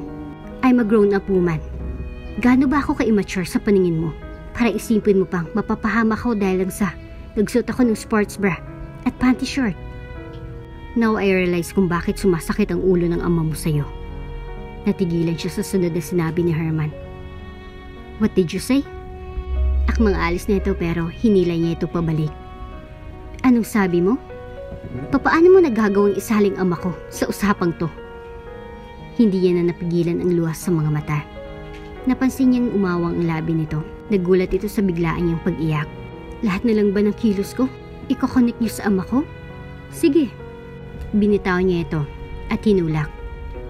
Deserve ko naman yun eh. Ako nga ang dahilan kaya siya namatay eh. Sakit kasi ako sa ulo. Wala na akong nagawang tama at hindi ako naging mabuting anak. Akmang lalapit si Herman pero umatras siya. Kaya lang kailangan kitang pasayahin para ibigay mo sa akin ang pera ng ama ko. Kung gusto nitong magdamit siya na parang manang, ibibigay niya ang gusto nito. Akmang maghuhubad din siya sa harapan nito nang pigilan siya ni Herman. What the hell are you doing? Bitawan mo ako. Tinulak niya ulit ito pero siya pang natumba. Sinubukan siya nitong saluhin pero ang resulta ay para silang natumba sa kama. Namilog ang mga mata na nakatitig siya dito. Nakaibabaw ito sa kanya. Heaven knows how she wanted to curse him. Gusto niya itong iwasan at kalimutan. Pero sadyang mapaglaro ang tadhana at ngayon, nangyayari ito. Napansin niyang unti-unting bumaba ang mukha nito. Hindi siya kumilos hanggang sa naramdaman ng halik nito. She closed her eyes and feel the sensation. The warmness that those dumb lips brought her was sinfully addicted. Naramdaman niyang kamay nitong gumala sa ilalim ng damit niya. Napaungol siya. Nahawakan nitong malulusog yung dibdib na dahilan ng mas pag-ibayan ng init ng katawan niya. Herman. She called his name in a seductive way. Tila dun lang ito natauhan at agad na bumangon. Tila wala sa sariling nakatingin sa kanya. Saka siya natauhan at agad dinakban ng brasong dibdib. I'm sorry. Anito tulala na tumalikod. Maging siya'y natulala din. Yes, they did it. He kissed her. Muntik nang may mangyari kung hindi ito natauhan. Hanggang ngayon ramdam niya pa rin ang mga hawak nito sa katawan niya. Ilang beses siyang napalunok ng hawakan ng labi. Swear, para kay Marigold, iyong tanghalian nila ang pinaka-awkward na nangyari sa buong buhay niya. Nahuli niya si Herman na napapatingin sa gawin niya. Minsan ay hindi nakakasagot sa mga tanong ng kausap nito. Siya naman ay halos ayaw nang mag-angat ng tingin at tutok lang sa laptop. Parang gusto niyang questionin biglang presensya niya doon. Parang gusto niya lang bumalik sa silid niya at maghapon na magkulong doon. Tapos nila sa meeting ay mabilis siyang nakapagpaalam kay Herman. Namumula ang mukha niya nang makarating sa silid. My gosh, be professional, Marigold. Bulalas niya sa sarili niya. Nagpahatid na lang siya ng pagkain sa cabin niya at doon na kumain. Wala nang meeting ngayon dahil iyon lang ang pinunta nila doon. Bukas makakauwi na sila. Tapos ng awkward moments nila. Mga bandang 10 na siya lumabas. Gusto niyang magpunta sa convenience store sa mga oras na iyon. 24/7 naman na bukas ang mga ganon. Parang nag-crave agad siya ng ice cream. Ang saya-saya pa habang hawak ang ice cream matapos mabayaran. Kaya lang naglaho ang ngiti niya nang makita si Herman sa labas ng store. Bakas ang iritasyon sa mukha nito nang lapitan siya. Kanina pa kita hinahanap matapos kang mawala sa room mo. Talaga bang hindi ka marunong magpaalam? Bulalas nito. Saglit siyang natigilan pero kalaunan ay nilampasan niya ito. Pero naabutan siya nito at hinawakan na lang siya bigla sa braso. Let's talk somewhere, not here. Hinila siya nito at naglakad sila. Hanggang sumantong sila sa tabing dagat. Doon sila sa may gutter tumayo saka siya binitawan ni Herman. Kung hindi mo galing magpaalam sa amo mo, huwag mo akong itulad sa kanya. Magpaalam ka sa akin kapag umaalis ka. Sa akin ka pinagkatiwala. Tumas ang boses nito. Bigla na lang siyang tumawa nang may pagkasarkastiko. Talaga ba? Oo nga pala. Itinuturing mo nga pala akong anak. Kaya lang, you fucking kiss me. Ano yun? Bantay sa lakay ka? Natahimik si Herman. Natahimik ito dahil alam nitong tama siya. Hindi ito makasagot. Hindi nito madepensa ng sarili. You have your Sahara, pero hinalikan mo ako. You fucking cheater. Bulyaw niya dito. Umiyak na naman siya. Parati na lang bang ganito? Bakit parang nararamdaman niyang para lang siyang disposable na bagay para dito na kapag kailangan ay gagamitin at kapag wala ng pakinabang ay kakalimutan at itatapon na lang kung saan. Akala mo ba itatago ko ito? Sasabihin ko kay Sahara ito at gusto kong makita kung anong gagawin niya sa'yo. Ginagawa mo kong mga agaw pero hindi ko hayaan iyon. Malalaman ni Sahara ito. Hindi ko ito itatago. Hindi ito agad nakapagsalita. Nakayuko lang ito. Ilang saglit ang dumaan bago ito nagsimulang magsalita. Go on. Mas mabuting ang malaman niya na. Dahil kahit ako hindi ko na rin intindihan kung bakit sobra akong nag-aalala kapag nawawala ka sa paningin ko. Malamlam ang mga mata nito nang mag-angat ng tingin sa kanya. Bakit ba napakasaya ko kapag nandyan ka? Kahit ilang beses kong pigilan ang sarili ko, hindi ko magawa. Natigilan siya sa mga narinig kay Herman. When we kissed, it feels right yet wrong. That was wrong but I like it. No, I love it. Napanganga siya. Para siyang nananaginip habang pinakikinggan ang mga sinasabi nito. Parang hindi si Herman ang nasa harapan niya. Parang ibang tao na itong nasa harap niya. You're crazy. Mahinang bigkas niya. Tumango ito. So what? May girlfriend ka na. Naluluhang dagdag niya. Yes, I'm sorry. Pumikit ito. Umiling-iling siya at nagmamadaling tumalikod, pero isang yapos mula sa likod niya ang nagpatigil sa kanya. Natulala siya. Nanatiling dumadaloy ang luha sa pisngi niya. Bitawan mo ako. Matigas na utos niya dito. Please. You can't choose me. I can't be your toy. I can't be your other woman. Sigaw niya. At nagpupumiglas dito pero ayaw siya nitong bitawan. Sure not. Hindi ka ganun. Hindi ako papayag. Iniharap siya nito. Direkta itong tumingin sa mga mata niya. She don't deserve that. She deserves better. Sumilay ang hilaw niyang ngisi tuwing naalala niya kung papaano siya nito kinalimutan. Parang gusto niya nalang pagtawanan ang mga sinabi nito. Talaga ba? She deserves better? Bakit ito mismo nagparamdam sa kanya nun? Sa pagkakataong ito, naisip niya, Herman is not healthy for her. Kinagawa siya nitong masama. Kailangan niyang tumakas. Kailangan niya na itong layuan. Nadala na siya sa ginawa nito dati. Dati na siya nitong kinalimutan. Sa pagkakataong ito ay madadamay ang anak niya kapag nagkamali pa siya sa susunod niyang desisyon. I want my dad's money back. Malamig niyang utos dito. Nakita niya kung paano bumagsak ang balikat nito. I'm sorry. Hindi tayo magkapareho ng nararamdaman. I don't like you. Nandito lang ako para sa pera ng ama ko. And now, gusto kong kunin yun sa'yo. Walang awa niyang bigkas. Namumungay ang mata ni Herman.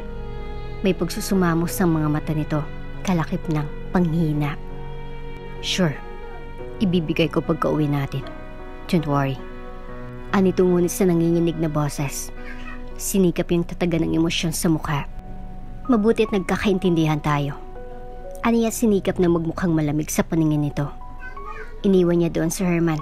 Nauna na siya sa cabin. Hindi siya makatulog at tanging nagagawa lang ay ang umiyak buong magdamag. Kapag minsan ka nang binigo ng isang tao, tiyak hindi mo na siya kayang pagkatiwalaan sa susunod. Kinabukasan ay mabigat ang katawan niyang bumangon. Ang susunod nilang destinasyon ay ang falls. Narinig niyang may pinabili si Sahara doon bilang pasalubong ni Herman sa babae. Maghihintay na lang siya malapit sa falls dahil madadaanan ng falls bago ang souvenir shop. Miss, can you take a picture of us? Isang turistang lumapit sa kanya para magpa-picture kasamang girlfriend nito. Ilang picture ang ginawa niya bago niya tinigilan. Akmang lalapit niya siya sa magkapareho para iabot ang kamera nang matapilok siya at nahulog sa bangin ng kamera ng turista. Sinubukan niyang saluhin pero maging siya ay nahulog sa bangin. Natagpuan niya na lang ang sariling nakahiga na sa baba at nakadungaw ang mga tao sa taas. Napakalalim ng pinagbagsakan niya. Hindi niya maramdaman ang katawan niya. Namamanhid ito hanggang sa nagdilim ang paningin niya. Dugo ng damit ni Herman habang nakatanaw sa mga nurse na sinusugod si Marigold sa ER. Nakatulala siya. Nagbalik sa isipan niyang tato na nasa binti ni Marigold.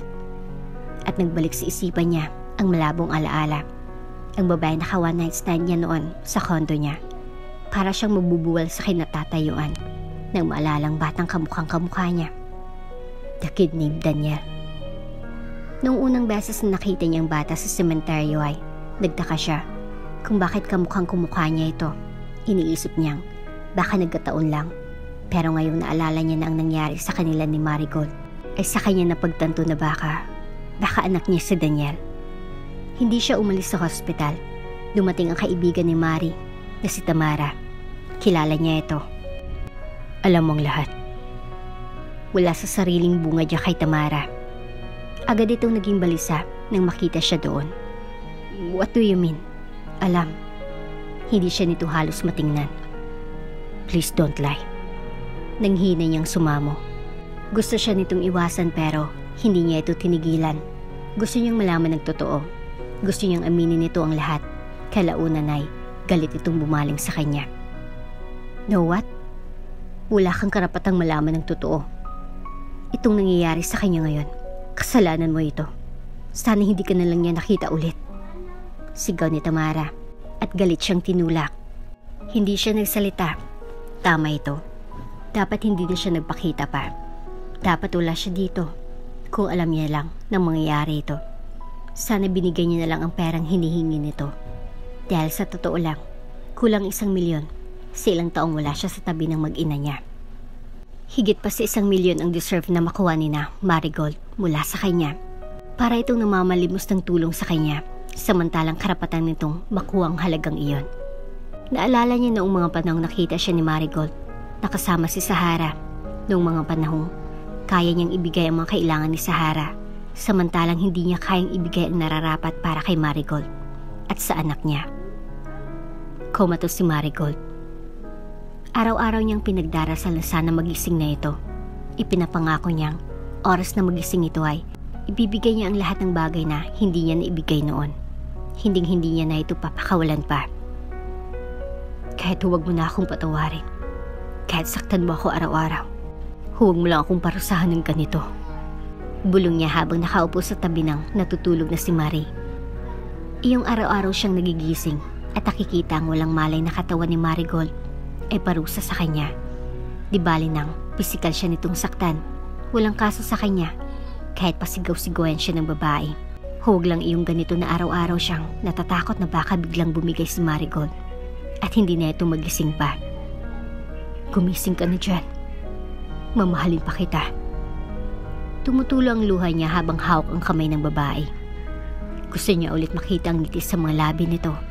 Gusto niya na ulit makita ang nakabusangot itong mukha sa tuwing uutusan niya ito. Gusto niya nang makita lahat ng reaksyon sa mukha nito. Hindi yung ganito, yung tulog na ganito at nag-aagaw buhay. Hindi niya na nagawang magpunta sa opisina para asikasuhin iyon. Ngunit nandiyan ang pinsan niyang pansamantalang upo kapalit niya. Gosh, Herman, ano bang nangyayari sa'yo? Anong ginagawa mo dito? Parati ka na lang nakaabang sa babaeng yun.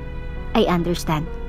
Nagigilty ka lang dahil sa nangyayari sa kanya dahil sinama mo siya sa lugar niya iyon. Pero believe me, hindi mo kasalanan yun. It's just that tatanga-tanga lang siya at nahulog siya sa bangin. Galit na nilingon niya si Sahara. Dumalo ito sa hospital sa araw na iyon para kumbinsin siyang bumalik na sa pagtatrabaho at bumalik na sila sa dating gawi. What? Bakit ganyan ka makatingin? Totoo naman, di ba? O baka nakatakda lang talaga na mangyari yon? Kasi naging sagabal siya sa relasyon natin nitong mga nagdaang buwan. Nagkandala-tsalaching lahat nung dumating siya. At saka baka malas lang hatid niya sa buhay natin, kaya naghanap ng paraan ng tadhana para maalis siya sa landas natin. Kumunyapit Petov sa braso niya at ngumisi. Pinalis niya ang kamay ni Sahara na ikinagulat ng babae. Nagugulang nakatitig ito sa kanya. Anong ibig sabihin ito, darling? Bakit mo pinapalis ang kamay ko? Nagsisimula na naman itong lumuha, pero hindi na umepekto pa iyon sa kanya ngayon. Ayaw mo na sa akin? Talaga bang nagpaakit ka na sa babaeng yun? Anong ginawa niya, ha? Nung sinama mo siya sa business trip, anong ginawa niya? Did you strip in front of you? May nangyari sa inyo? Umalingaw-ngaw ang boses nito sa sulok ng hospital na iyon. Inalog-alog siya ni Sahara para lang magsalita siya. Did she? Hindi ka pumayag, di ba? Mahal mo naman ako, di ba? Magsalita ka. Mahal mo naman ako, di ba? Sa galit niya ay hinawakan niya ito sa magkabilang braso at sinaliyas sa dingding. Nagulat ito sa ginawa niya at hindi nakapagsalita. Itong ugali mo na ito ang dahilan kaya naglahong pagmamahal ko sa'yo. Ikaw mismo magtulak sa akin palayo, Sahara. Malalim ang boses na tugon niya kay Sahara. Binitawan niya ito at akmang aalis na nang bigla siyang yakapin ito. I'm sorry. Hindi na mauulit. I love you. Please don't leave me. Sabihin mo lang lahat ng ayaw mo. Gagawin ko. But please, don't leave me. I'm begging you, please. Makikinig na ako sa iyo, darling. Nasanay na akong nandyan ka. Hindi ko alam kung anong mangyayari sa akin kapag nawala ka. Humahagulhol na ito. Ayaw siya nitong bitawan kahit anong gawin niyang hakbang. Nanatili itong nakayakap sa kanya. Kaya wala na siyang ibang choice kundi ang palisin ng kamay nito. Napasubsob ito sa sahig, pero hindi niya ito pinansin pa. Hindi niya na ito binalikan para kaawaan pa ito. Sa ngayon, gusto niya lang munang mapag-isa. Gusto niyang isipin ng mabuti ang mga bagay-bagay at resolbahin ito ng mag-isa. At si Marigold, gusto niyang magising na ito. Araw-araw niya iyong pinagdarasal. Positive, nagmatch ang DNA nila ng batang si Daniel. And the result says it all. He's the father of the child. Kasama niya si Daniel, masayang hawak nito ang balon na binili niya. Nagpaalam siya sa yaya nitong ilalabas niyang bata at siya munang magbabantay dito. Hindi dapat manggaling sa kanya ang katotohanan. Gusto niyang si Marigold mismong magsabi sa bata tungkol sa kanya. Gaya ng sabi ni Tamara, wala siyang karapatan. Para niya nang inabandon ng dalawa nung nakalimutan niya si Marigold. Napakalaki ng kasalanan niya. Sir, kailan po pala makakabalik si Mommy from abroad? Ang tagal-tagal niya na kasing bumalik. Miss ko na siya. Biglang naisatinig ng bata. Iyon ang pinalabas ni Tamara na nag-abroad si Marigold dahil kailangan itong gawin iyon para sa trabaho. Para hindi mag-alala ang bata tungkol sa kalagayan ng ina nito.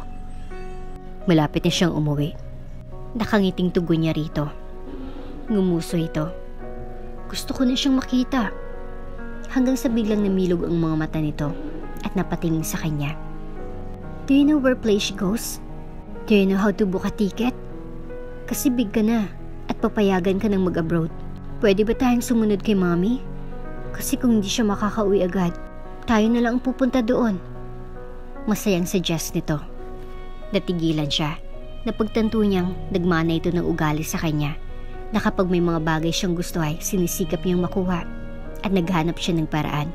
Napangiti siya at hinawakan sa ulo ang bata. Soon, hintayin na lang natin si Mommy mo. Baka malungkot siya kapag sinuway natin siya. Sabi niya uuwi siya at magkikita kayo. Kaya dapat dito lang tayo at hintayin natin siya. Kalaunan ay tumango ito at nalungkot. Tama po kayo. Anito. Sinamahan niya itong maglaro sa park at binibilhan ng kung ano-anong gusto nitong bilhin. Ngayon niya lang maibibigay ang mga bagay na hindi niya naibigay dito nung baby pa ito. Hindi na siya makakabawi, pero sisikapin niyang maging party kahit sa alaala na lang ng anak. Sa gabi ay kinukwento niya kay Marigold ang mga pinupuntahan nila ni Daniel at ang mga bonding time nila. Kinukwento niya kung gaano kadaldal si Daniel at kung papaano nito ibinunyag ang mga nakakahiyang moment ni Marigold. Sa umaga ay kasama niyang anak at pumupunta sila sa mga perya at sinasamahan nito sa mga rides doon. Alam mo bang ang tapang-tapang ng anak natin? Gustong-gusto niyang sumakay sa roller coaster. Kahit nasusuka na ako, sinikap ko na lang na matapos ang pang-5 rides para sa kanya. Nagmana yata si Daniel sa'yo. Matapang ka rin kasi. Para kang tigre kapag nagagalit. Napangiti siya habang nagsasalita at inaalala ang mga oras kasamang anak nila.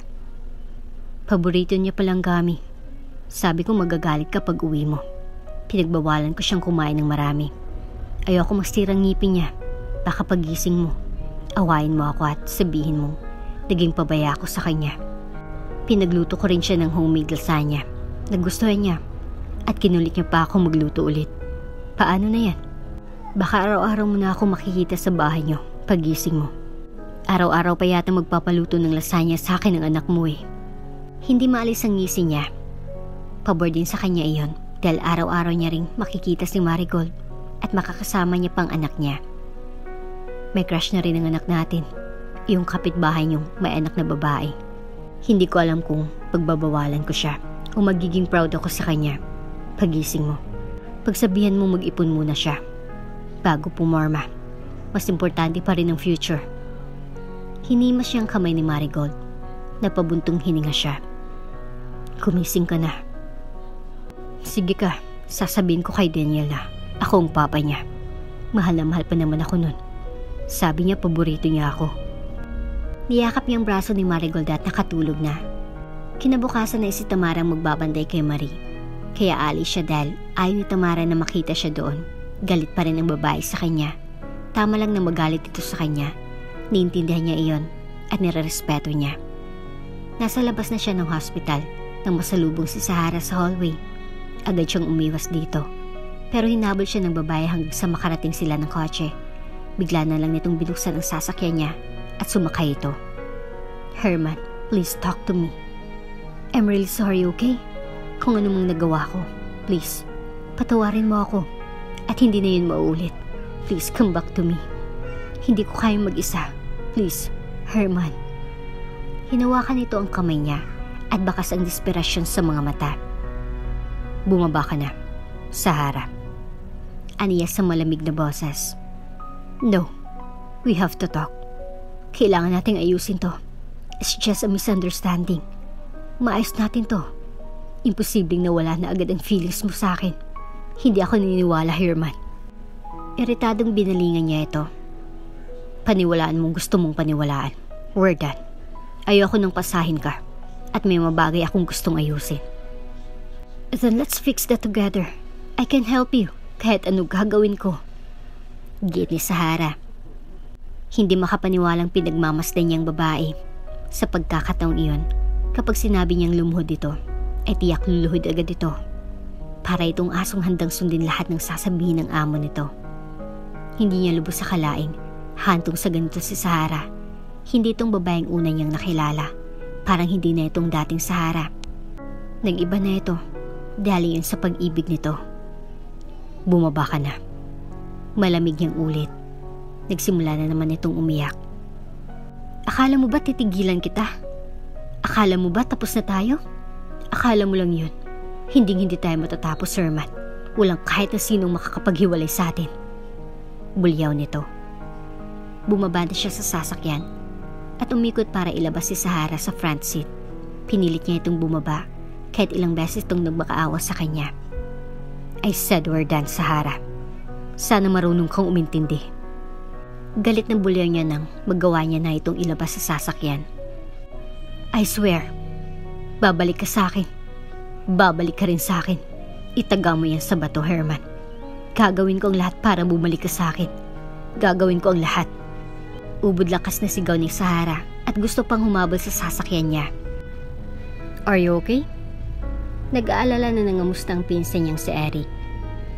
Yes, I'm fine. That's good to hear. Don't worry sa company mo. Hindi man ako kasing galing mo pero maayos naman na nagpapatuloy ito. Maayos na tumatakbo ang lahat. Pero sana makabalik ka na at magising na si Marigold para maging okay ng lahat. Bumuntong hininga siya. Sana nga mangyari yon. Nasa labas siya ng hospital. Nasa loob si Tamara at maya-maya pa siya pwedeng pumalit sa loob. Ayaw niyang masalubong siya ng babae. Baka magalit na naman ito dahil nagkita sila. Mainit pa rin ang dugo nito sa kanya. Paniguradong pag nagising si Marigold, si Tamara ang unang magsasabi kay Marie na layuan siya. Inasahan niya na iyon. Ayos lang. Ang importante magising ng babae. Pasensya ka na. Hayaan mo. Baka malapit na. Aniya sa pinsan. Nang mapansin niyang nakalabas na si Tamara ay agad na siyang pumasok. Nasa 8:30 na nang marating niyang private room ni Marigold. Nagbabalat siya ng apple nang dumating ang nurse. Wala itong face mask na ipinagtaka niya. Nang mapansin nitong nagtaka siya sa postura nito, ay agad itong nagsuot ng mask. Umupo na siya ulit sa upuan nang tingnan muna ng babae ang katawan ni Marie. Napasulap siya dito nang may pagdududa. May dala itong syringe at halatang may laman ng medisina ayon para iturok sa dextrose ni Marigold. Kaya lang biglang may kumatok. Nagulat siya nang pumasok ang isa pang nurse. Sir, maglalagay pa ako ng... Natigilan ng nurse nang makitang naunang nurse na pumasok. Teka, sino ka? Bakit nandito ka sa room na to? Gulat na napatingin siya sa babaeng nasa tabi ni Marigold. Bakas ang takot sa mukha ng babae at nabitawan ng syringe na ituturok na sana sa dextrose ni Marigold. Akmang tatakbo ang babae nang agad niya itong nahuli. Pareho niyang hinawakan patalikod ang mga braso para hindi makagalaw. Tapos agad niyang pinadapa ito sa sahig. Pakakawalan kita kapag nagsabi ka ng totoo ngayon. Sinong nag-utos sa'yo? Bulyaw niya dito. Hindi niya naman talaga ito pakakawalan pero kailangan niya itong lokohin. Si Sahara Oliver. Si Oliver. Agad na kinanta nito nang walang pag-alinlangan ang amo nito. Mabilis na nakapagtawag ng pulis ang nurse at napusasan ng babaeng nagtangkang masama kay Marigold. Parang gusto niyang magalit sa sarili dahil muntik na namang mapahamak si Marie dahil sa kanya. Matapos mahuli ang babae, ay sinunod agad si Sara. Sa pagkakataong iyon ay sisiguraduhin niyang mabubulok sa kulungan ng babaeng yun. Hindi niya ito mapapatawad. Naging ganito ako dahil sa'yo. Ikaw ang dahilan ng lahat, Herman. Kinamit mo lang ako. Manloloko ka. Umiiyak na sigaw ni Sara sa likod ng rehas. Halos hindi niya na ito kaya pang tingnan. May pinagsamahan sila ni Sara. Kahit pa paano ay naawa siya sa babae.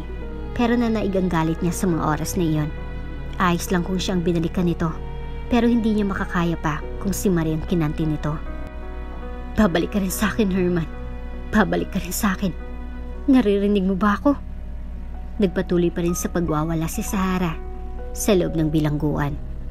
Siguro, dapat sa mental na nila diniretso yan. Hindi dito sa kulungan. Mukhang nabaliw na yata yan eh. Agad siyang bumalik sa tabi ni Marie matapos siyang masiguro na nahuli na nga si Sara. Agad niyang hinawakan ang kamay nito. Oh my God. I'm really sorry. Wala na nga akong ibang hatid sa'yo kundi kapahamakan. I'm really sorry. Hindi ko sinasadya. Hinalikan niya ang kamay ni Marigold. Ilang segundo siyang nasubsob sa kamay ng babae hanggang sa namalayan niyang gumalaw iyon. Agad siyang napaahon, napanganga siya at napatingin sa kamay nito. Parang hindi pa siya agad makapaniwala na gumalaw nga iyon. Are you really awake? Kung gising ka na, pwede mo bang igalaw ulit ang daliri mo? Natigilan siya nang biglang gumalaw ulit ang daliri nito. Agad bumuhos ang luha niya at napaluhod. Thank you. Thank you. Hinalikan niya ang kamay ni Marigold. Sa pagkakataong iyon ay walang pagsidlan ang saya na nararamdaman niya. Ang matagal niyang pinangarap na natutupad na. Gising ng babae at ligtas na. Hindi na maulit ang mga panahong araw-araw siyang natatakot habang tinitingnan nito sa higaan. Yung mga panahong araw-araw niyang tinatanong ang Panginoon kung kailan itong gigisingin si Marie. Gustong-gusto niya itong makita. Pero ang tanong, gusto rin kaya siya nitong makita? Galit ito nung huling magkausap sila. Kaya alang-alang sa kalusugan ng babae, lalayo muna siya dito. Dahil baka mabinat ito kapag bigla na lang itong magalit kapag nakita siya. Pero nagulat na lang siya ng isang umaga. Bumungad sa kanyang pinto si Tamara. Iritado pa nga ito nang mapagbuksan niya. Animoy sasapakin siya kapag nagsalita siya. Ayoko sanang gawin pero sinabi ni Marina gusto kanyang makita.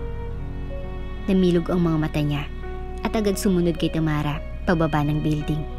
Kung ano-anong insulto ang narinig niya mula dito. Pero wala siyang pakialam. Mas importante sa kanyang makita agad si Marie. Kung ganun, hindi ito galit? Bakit gusto siya nitong makita? Abot langit ang saya na naramdaman niya. Halos liparin niya ang daan papunta sa room ni Marie. At nang marating niya nga ang room nito ay naabutan niya itong umiiyak. Agad siyang lumapit at pinalis ang luha sa pisngi nito. Herman? Nanginginig na sambit nito sa pangalan niya. Napapikit siya. Ngayon niya napatunayan na talagang gising na nga ito at hindi guni-guni lang. Bakit mo naman ako iniwan agad? Bakit wala ka nung magising ako? Umiiyak pa rin ito. Tinahan niya ito at pinahid pa rin ang luha. Baka mabinat ka. Tahan na. Marahan niyang saway dito. Hinanap ka agad kita. Parang batang nagmamaktol si Marigold. Talaga bang gusto mo akong makita? Hindi makapaniwalang sambit niya. Tumango ito at patuloy na umiiyak. Agad niya itong niyakap ulit. Ilang saglit ay sumulpot si Daniel na kanina pa pala doon at hindi niya malang napansin agad kanina. Halika.